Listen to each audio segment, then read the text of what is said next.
এই মুহূর্তে নিউজ 18 বাংলা স্টুডিওয়ে আমি অয়ন। এই মুহূর্তে কলকাতায় বিজয়গড়ে অভিনেতা রাহুল বন্দ্যোপাধ্যায়ের দেহ এসে পৌঁছল। তমলুক থেকে রওনা দিয়েছিল কিছুক্ষণ আগে সববাহী দেহ, সববাহী গাড়ি। সেই সববাহী গাড়ি এসে পৌঁছল বিজয়গড়ের বাড়িতে। গতকাল তার মৃত্যু হয় জলে ডুবে, কিন্তু এখনো ধোঁয়াশা, বিভিন্ন রকমের বক্তব্য। সমুদ্রে তলিয়ে মৃত্যু অভিনেতার, কি কারণে মৃত্যু এখনো ধোঁয়াশা। একটু কথা বলে নি প্রতিনিধি মানুষের সঙ্গে। মানুষ কারা কারা উপস্থিত আছেন ওখানে।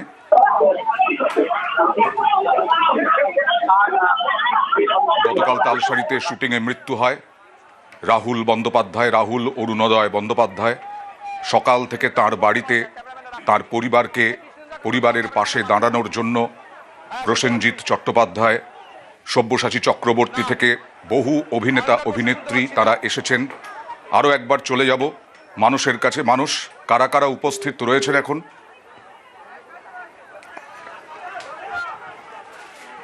রাহুলের বাড়িতে সহকর্মীদের ভিড়। তারা তদন্ত চাইছেন, তারা প্রশ্ন তুলছেন, এক একজন এক এক রকম বক্তব্য বলছেন। প্রডিউসার বলছেন শুটিংয়ের সময়, রাহুলের ড্রাইভার বলছেন শুটিংয়ের সময় মৃত্যু হয়েছে। অন্যদিকে স্থানীয় বাসিন্দারা অস্বীকার করছেন। স্থানীয় বাসিন্দারা বলছেন তাঁরা উদ্ধার করেছেন। শুটিংয়ের সময় যদি হয়, প্রশ্ন উঠছে যে সেই সময় তো শুটিংয়ে অন্তত 10 থেকে 15 জন থাকার কথা, তাঁরা উদ্ধার করলেন না, স্থানীয় বাসিন্দারা উদ্ধার করলেন।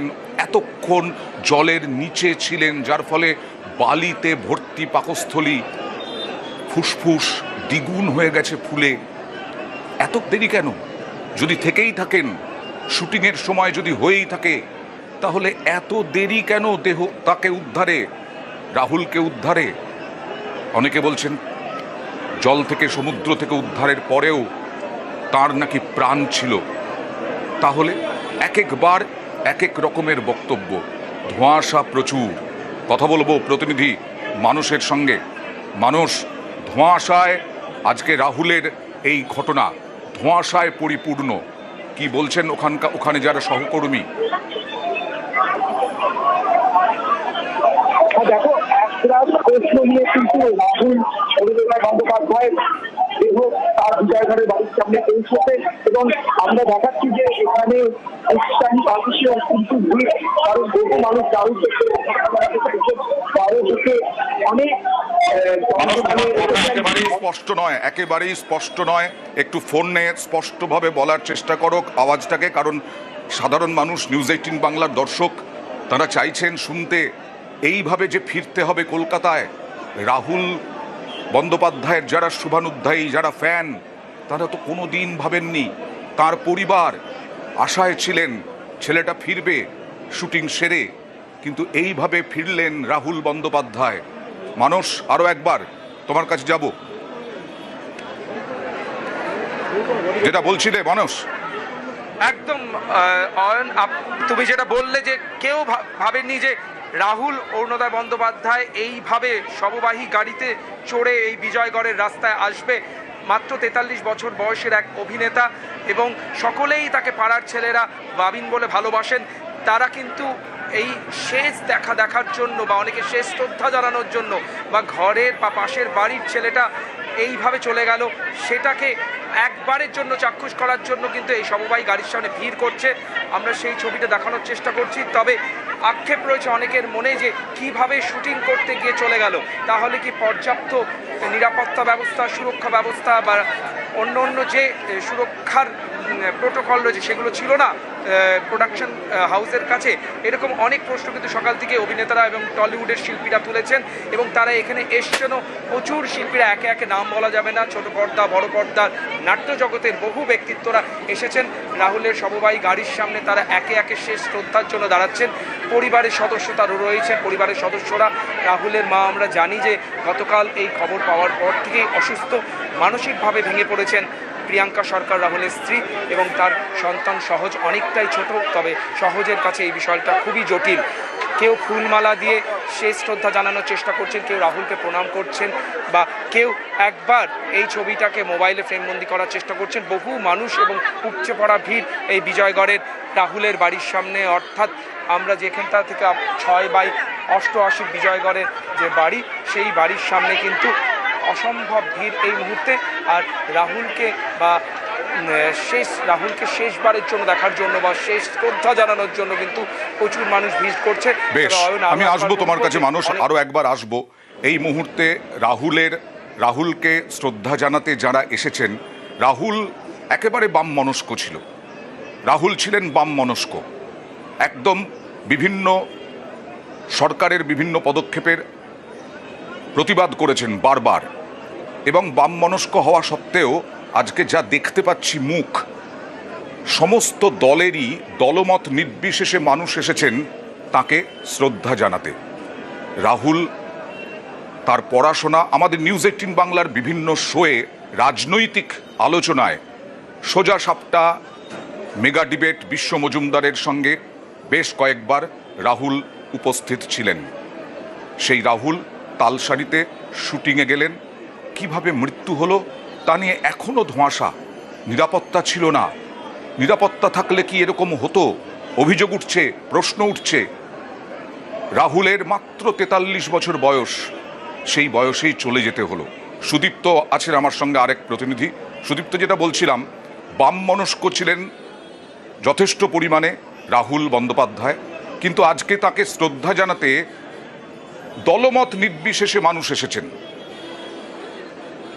একদমই তাই অয়নদা, যেটা দেখা যাচ্ছে যে ঠিক একদম 3টে নাগাদ শব্দ এসেছে গাড়ি, তা কিন্তু পৌঁছে গেল একদম তার যে বাড়ি বিজয়গড় 6/88 অনন্যা অ্যাপার্টমেন্ট, সেই 3তলাতেই তার বাড়ি, এবং সেখানেই পৌঁছে যায় সেই গাড়ি। এবং তারপর শব্দের গাড়ি এসে পৌঁছানোর পর যেটা দেখা গেল যে তিনি একেবারেই বাম মনস্ক ছিলেন, কিন্তু আজ একদম শেষের দিনে দেখা গেল দলমত নির্বিশেষে মানুষের ভিড়। একদিকে টলি যারা তারকা রয়েছেন তাদের যেমন ভিড় দেখা যাচ্ছে, ঠিক একইভাবে বিভিন্ন দলের মানুষজন তারাও কিন্তু এখানে দেখা যাচ্ছে। এবং দেখলাম কিছুক্ষণ আগে মোহাম্মদ সেলিমকেও দেখা গেল, তারা বেরিয়ে গেলেন, সেটাও দেখা গেল। এবং পাশাপাশি তৃণমূল কংগ্রেসের একাধিক নেতা নেত্রী, তাকেও দেখা গেল, এবং অন্যতম অভিনেত্রী এবং সাংসদ সায়নী ঘোষ, তাকেও বাড়ির মধ্যে দেখা যাচ্ছিল।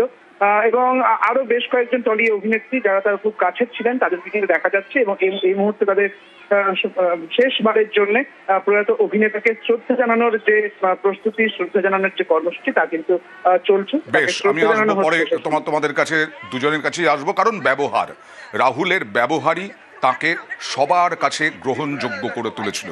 তার পড়াশোনা গ্রহণযোগ্য করে তুলেছিল সবার কাছে।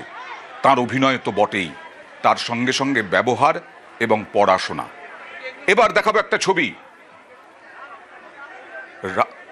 রাহুলের একটা ডুবে যাওয়ার ছবি ক্যামেরায়, ড্রোন ক্যামেরায় প্রথম ধরা পড়ে ডুবে যাওয়ার ছবি। এই ছবি তো শুটিংয়ের মুহূর্তের ছবি, সেই সময় রাহুল এবং শ্বেতা পাশাপাশি বসে আছেন। প্রথম ধরা পড়ে ডুবে যাওয়ার ছবি একটা ড্রোন ক্যামেরায়। স্ক্রিনে দেখে চিৎকার করেন ড্রোন ক্যামেরা অপারেটর, চিৎকার শুনে উদ্ধারে যান স্থানীয়রা। নৌকায় তোলা হয় রাহুল এবং শ্বেতাকে। এখান থেকেই প্রশ্ন উঠে আসছে, আদপেই কোনো নিরাপত্তা ছিল? এমনিতেই তো পুলিশের অনুমতি ছিল না বলা হচ্ছে, স্থানীয় যারা তাদেরকেও কোনো সাহায্যের জন্য বলা হয়নি। সরাসরি চলে যাব প্রতিনিধি পঙ্কজের সঙ্গে। পঙ্কজ, ড্রোন অপারেটর তিনি কি এই শুটিংয়ের সঙ্গে জড়িত ছিলেন নাকি আলাদা? অন্যরা তখন কোথায় ছিলেন? কোনো নিরাপত্তার ছিল না। স্থানীয়রা বলছেন তারা উদ্ধার করেছেন। ধোঁয়াশা তো প্রচুর পরিমাণে এখনো।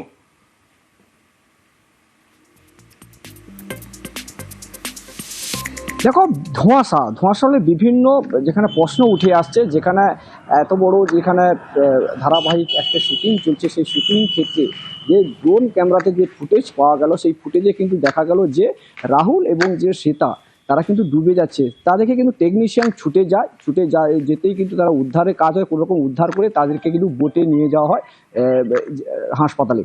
সেক্ষেত্রে মৃত্যু তো হয় রাহুলের। সেক্ষেত্রে পুরো ঘটনায় যেখানে বিষয় যে এত বড় একটি শুটিংয়ের ক্ষেত্রে বিনা পারমিশন বা কোনো গাইডলাইন ব্যবহার না করে যে শুটিং বা নিরাপত্তা কোনোভাবে তাদের নেই বলেই চললি, কিন্তু সেখানে শুটিংয়ের ব্যবস্থা পুরো বিষয়টা একেবারে ধোঁয়াশার মধ্যে রয়েছে। তবে এই মৃত্যুর ঘটনায় তবে দায় কে নেবে, এটাই কিন্তু বড় প্রশ্ন। যেখানে এই শুটিং চলাকালীন এই যে ড্রোন ক্যামেরায় ধরা পড়লো রাহুল এবং শ্বেতার মৃত্যু, যেখানে জলে ডুবে যাচ্ছে পুরো, সেখানে তার কোনো বন্দোবস্ত বা শুটিংয়ের কোনো গাইডলাইন, এলাকা যেখানে লোকাল গাইডলাইন থাকে, অনেকগুলো প্রশ্ন উঠে আসছে, আমি আসবো পঙ্কজ, অনেকগুলো প্রশ্ন উঠে আসছে। 1 নম্বর প্রশ্ন, আদৌ মানা হয়েছিল সেফটি প্রোটোকল? সমুদ্রের ধারে শুটিং করছেন পরিচালক প্রযোজক, শুটিংয়ে কি প্রোডাকশন হাউসের মেডিকেল টিম ছিল? তাহলে তো অন্তত রাহুলকে হাসপাতালে ভর্তি করে বাঁচানো যেত নাকি? সমুদ্র সৈকতে শুটিং সংক্রান্ত নিরাপত্তা কি মানা হয়েছিল? অভিনেতাদের সুরক্ষায় আদৌ কি রাখা হয়েছিল সুইমিং টিউব? অনেক প্রশ্ন, কিন্তু উত্তর কোথায়? ওই জায়গায় শুটিংয়ের অনুমতি কি নেওয়া হয়েছিল? অনেকেই বলছেন না, নেওয়া হয়নি, শুটিংয়ের অনুমতি নেওয়া হয়নি। প্রত্যেকটা শুটিংয়ের জায়গায় স্থানীয়দের একটা গ্রুপ থাকে, তাদেরকে জানাতে হয়, তারাও নিরাপত্তার বন্দোবস্ত করেন, অনেক কিছু সাহায্য করেন। পঙ্কজ, তার মানে এই প্রশ্নগুলো উঠছে, এগুলোর একটাও কি ছিল?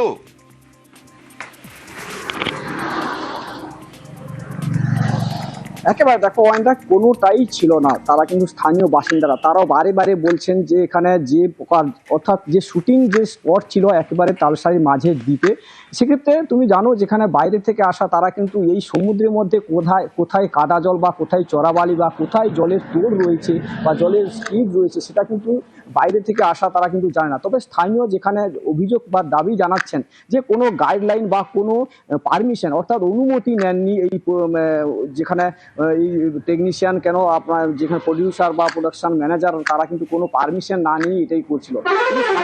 এরা জানাচ্ছে যে দেখতে পেয়ে তারা ছুটে এসে উদ্ধার করেছে।